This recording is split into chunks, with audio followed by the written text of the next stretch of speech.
before we even get into Elimination Chamber, just because we're fresh off of it, we have thoughts from yesterday, less than 24 hours removed from when I texted you the news, and it went over like a fart in church with you just because I'm sure you couldn't care less. And listen, I have never been the biggest Big Show fan. I'm not going to sit here and praise the move. I'm not going to sit here and shit on the move. I just think there's a lot of different ways this can go, and I think we can both agree that it was incredibly shocking and nobody could have possibly seen this coming. Yeah, I mean, we were actually like, I had to go into work yesterday, and on my way home, I gave you a buzz, and you literally had texted me probably, I don't know, a minute or two before, like, oh, they see Big Show's going to AEW. I'm like, geez. I mean, it is what it is. I just don't really understand why they bring him in as a commentary guy. Like, I don't think he was ever great on the mic. Couldn't you just get like a young professional that's like actually in the business to help with the broadcasting? Like, do you need to add another like legend? I really don't want to see him in the ring anymore. So hopefully I guess it's just commentary, but they're paying him a ton of money, so I wouldn't be surprised if he got in the ring a little bit as well. But it just seemed a little shocking, just because I just don't think they could have hired someone better. I feel like they just hired him just because he's a big name, not like actually a good commentator. Like, if they got Mauro now, I'd be like, holy shit. Mm-hmm. But Big Show, like, I really don't care. I had seen some people actually clarify to, correct you on what you had just said before. I think he will actually wrestle in AEW. I think he is coming in as a wrestler, like, at least occasionally anyway.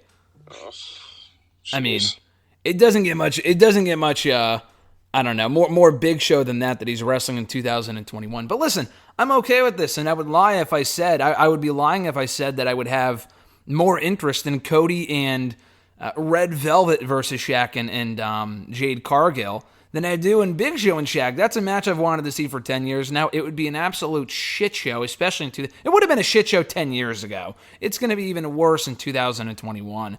But honestly, I think we might be finally getting that match the same way that we finally got Dustin Rhodes and Cody Rhodes, the match they desperately wanted at WrestleMania years ago. We might finally get that WrestleMania match between Big Show and Shaq at Double or Nothing. I mean, there's a very good chance we could finally see that match. I don't care. It's like one of those things is like it didn't happen, so just move on. Like, everyone was always wanting like the Sting and Taker match. It was like where they were at the point that they could have done. It's like they're both like over the hill at that point. It's like, I get it, but it'd rather just not happen than just have a shitty match just to say it happened. This is a different situation than the Sting situation because I feel like he had come in because he wants to end his career in the right note. Just because his career in WWE ended with the injury and they wouldn't clear him, he wanted to do cinematic matches, and he's getting more physical now, so we know that he actually can go. Maybe not at the level that he used to, obviously, but he can at least take bumps. Maybe he was cleared by their doctors. Hopefully he'll be okay, whatever. But he's coming into his career with a couple of matches and then right off into the sunset. Big Show, it sounds like it was more of a financial decision as he kind of branches off beyond wrestling. I mean, this is a wrestling company, but, he had the Netflix show. He's doing more acting stuff now. He's going by Paul Wight, his real name.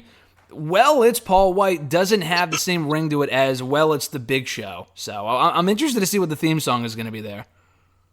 It'll probably be something similar, but obviously not that. You don't think it's going to be, well, it's Paul Wight? It could be. That would be pretty fucking funny. But yeah, so he's coming in as a commentator, not for Dynamite, but rather this new second show, not the second or third show rather, not the second show that was announced by TNT about a year ago before the pandemic started. That's not going to be happening, I don't think, until 2022. I believe is what Tony Khan said on Twitter recently. Rather, this is going to be a Monday show called AEW Dark Elevation. I don't know why you wouldn't just call it a different name. I don't know if I said it to you or Alexis, but that just confuses me. Why not just call it a different show? Like, Dark is still Dark, but this is like an extension of Dark, but it's on a different night. Like, that just confuses the hell out of me. Yeah, I mean, maybe it's because it's like kind of similar products, so they're going to go with Dark, and then just like, it's like... They should have just called it Elevation in that case, in my opinion. Yeah, but like maybe because it's like a subsidiary of Dark, so it's like another like extension of Dark, so they'll still put the name in, and then. But no, I think it'd make more sense if it's just Elevation instead of just dark with elevation of that. Yeah, no, it's just confusing as someone who writes about this shit and whatever, but it's not that big of a deal. I think this could be a positive in that if they have the second show now on YouTube, that hopefully, I know you don't watch Dark regularly, but hopefully they'll break up the 2-hour show and it's going to be 2 1-hour shows, one on Monday, one on Tuesday. It's still the same amount of content, just on 2 different days. And the commentary team will be Big Show and Tony Schiavone. I believe, Big Show, Paul Wight, whatever. I believe Paul Wight's going to be on the show next Wednesday on Dynamite, making his AEW debut. And, yeah, I mean, one quick question for you before we wind down here and we talk about Elimination Chamber. When is enough in terms of the people they're bringing in from WWE? And, I mean, free agents in general is fine. I mean, I just feel like their roster is as loaded as it is. And I know Big Show's not coming in as a regular on Dynamite. We won't be seeing him and Joey Janela next week on the show. Hopefully not at some point. When is enough, though, in terms of the people they're snatching up from WWE? And like you said, I kind of agree to an extent where I feel like they just signed him because he was a notable name. And that's nice, but like I feel like if this was AEW 2 years ago, maybe, I guess, just because, you're just getting started, you want big names like Jericho and people like that. But the roster is fine. They have some great fucking commentators. They had commentators on their shows that they weren't even doing anything with. Remember that guy Golden Boy? He was doing commentary for them for like the early AEW pay-per-views. Do you remember that guy or no? Yeah, he's like a video game guy. like commentator. Yeah, he was really. Yeah. So why not? Like, you know what I mean? Like, why not just bring him in? Maybe he's busy. I don't know. I got the sense where people like, again, I could be completely wrong here, but it seemed like they had a trial period with people like him and Chris Van Vliet, and they were like, no, you know what? We're good with who we have. We don't need these guys, so we won't use them anymore. And we haven't seen them since. So I don't know. Again, like you said, I would just because Big Show ain't coming cheap. He's not coming cheap because the whole reason, it seems like a very big reason as to why he left WWE was a financial thing. They probably offered him something he wasn't happy with. We all figured he was a lifer there. And he was like, well, AEW's going to offer me the better deal, so I'll go there. Big Show's not an idiot for signing, but I feel like on AEW's part, is it really going to pay dividends? It's not going to make me want to go out of... I'm going to watch the shows anyway because I review all this shit. But it's not going to make me want to go out of my way to hear the Big Show on commentary. You know what I mean? Like you said, if it was Mauro Ranallo, I'm like, oh, okay, he's an experienced commentator. That would make a lot of sense. Or, God, I don't even know. Like, I'm not even sure what other commentators are out there that aren't signed anywhere currently. But I don't know. I just feel like the Big Show, it's like they're just bringing him for the sake of bringing him in and to get people talking. Whereas in the long term, I don't really think it's going to pay dividends or really benefit them any more than it would have if they didn't have him around on commentary.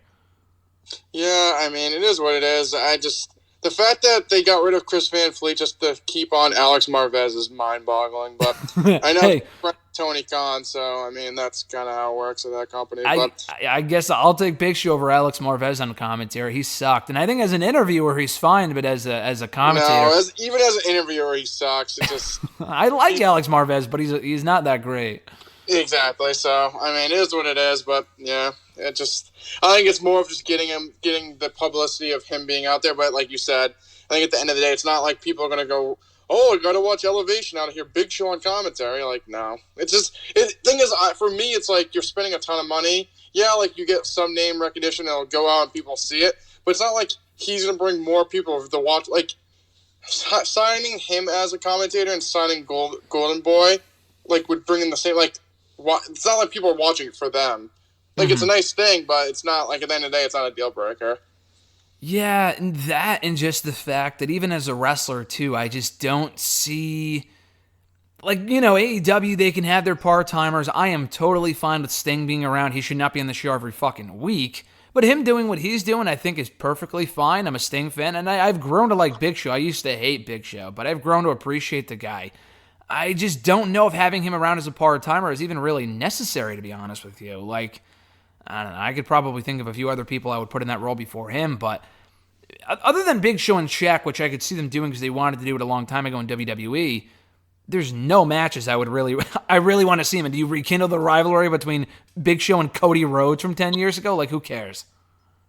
Yeah, I'm so I honestly don't want to see him in the ring at all, so I really don't have any dream matches or any care to see what he does. Him and Wardlow? No?